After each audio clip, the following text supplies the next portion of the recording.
पता है, साल 2025 में भारत में एक बहुत ही शांत क्रांति हुई। ये कोई सड़कों पर होने वाली शोर शराबे वाली क्रांति नहीं थी। नहीं, ये थी कानूनों की एक ऐसी लहर जिसने देश के भविष्य की दिशा ही बदल दी। हम सब तो अपनी रोज की जिंदगी में लगे थे, है ना? लेकिन उस वक्त पार्लियामेंट में विकसित भारत 2047 का पूरा खाका तैयार हो रहा था। एक ऐसा ब्लूप्रिंट जिसने हमारी जिंदगी के लगभग हर हिस्से पर असर डाला। और यहीं पर ये बात बिल्कुल फिट बैठती है कि 2025 के बिलों को पढ़ना असल में सरकार की बदलती प्राथमिकताओं को पढ़ना है। मतलब सीधा सा है, अगर देश का भविष्य जानना है तो उसके कानूनों को देखिए, सब कुछ वहीं लिखा है। तो फिर चले इस शांत क्रांति को थोड़ा और करीब से समझते हैं। हम एक एक करके देखेंगे कि कैसे इकोनॉमी के दरवाजे खोले गए, कैसे आम नागरिक और सरकार का रिश्ता बदला और कैसे सरकार की ताकत एक जगह इकट्ठा हुई। और हाँ, आखिर में एक बड़ा ही दिलचस्प विरोधाभास भी है, उसे भी समझेंगे। तो सबसे पहले बात करते हैं इकोनॉमी की। यहाँ एक बहुत बड़ा शिफ्ट देखने को मिला। सरकार ने फैसला किया कि अब आर्थिक इंजन को पूरी तरह से अनलॉक करना है। उन सेक्टर्स को भी खोलना है जो सालों से बंद पड़े थे। जरा सोचिए, इंश्योरेंस सेक्टर में 100% फॉरेन इन्वेस्टमेंट। ये मुमकिन हुआ सबका बीमा सबकी रक्षा एक्ट से। और सिर्फ इतना ही नहीं, शांति एक्ट ने न्यूक्लियर एनर्जी पर सरकार की जो दशकों पुरानी मोनोपोली थी उसे भी खत्म कर दिया। ये दोनों ही मतलब बहुत बड़े पॉलिसी चेंजेस थे।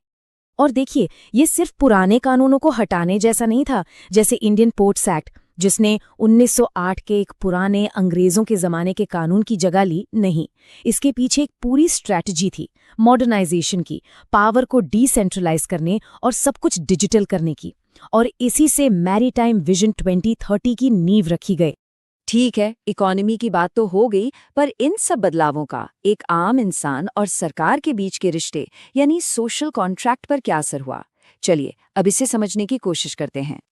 मनरेगा, ये नाम तो हम सब जानते हैं, पर एक नया एक्ट आया, GRAM-G एक्ट। इसने पूरी कहानी ही बदल दी। अब फोकस सिर्फ वेलफेयर पर नहीं, बल्कि वेल्थ क्रिएशन यानी संपत्ति बनाने पर था। काम की गारंटी भी 125 दिन कर दी गई और जोर इस बात पर था कि जो भी बने वो टिकाऊ हो, क्लाइमेट रेजिलिएंट हो।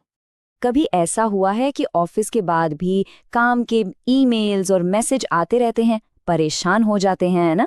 बस इसी के लिए एक कॉन्सेप्ट आया, राइट टू डिस्कनेक्ट। एक प्राइवेट मेंबर बिल था ये, पर इसने पहली बार पार्लियामेंट में वर्क लाइफ बैलेंस पर एक सीरियस बहस शुरू कर दी। अब कहानी में एक बड़ा ही इंटरेस्टिंग ट्विस्ट है।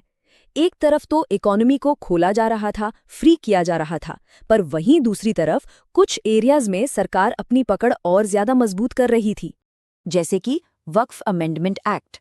इससे क्या हुआ, जो धार्मिक संपत्तियां थीं उन पर सरकार का रेगुलेशन बढ़ गया, डिस्ट्रिक्ट कलेक्टर्स को ज्यादा पावर मिली, हर चीज का डिजिटाइजेशन जरूरी कर दिया गया और जो निगरानी बोर्ड थे उनका पूरा स्ट्रक्चर ही बदल दिया गया। फिर आई ऑनलाइन गेमिंग की बारी। यहाँ सरकार ने एक बिल्कुल साफ एक रेड लाइन खींच दी।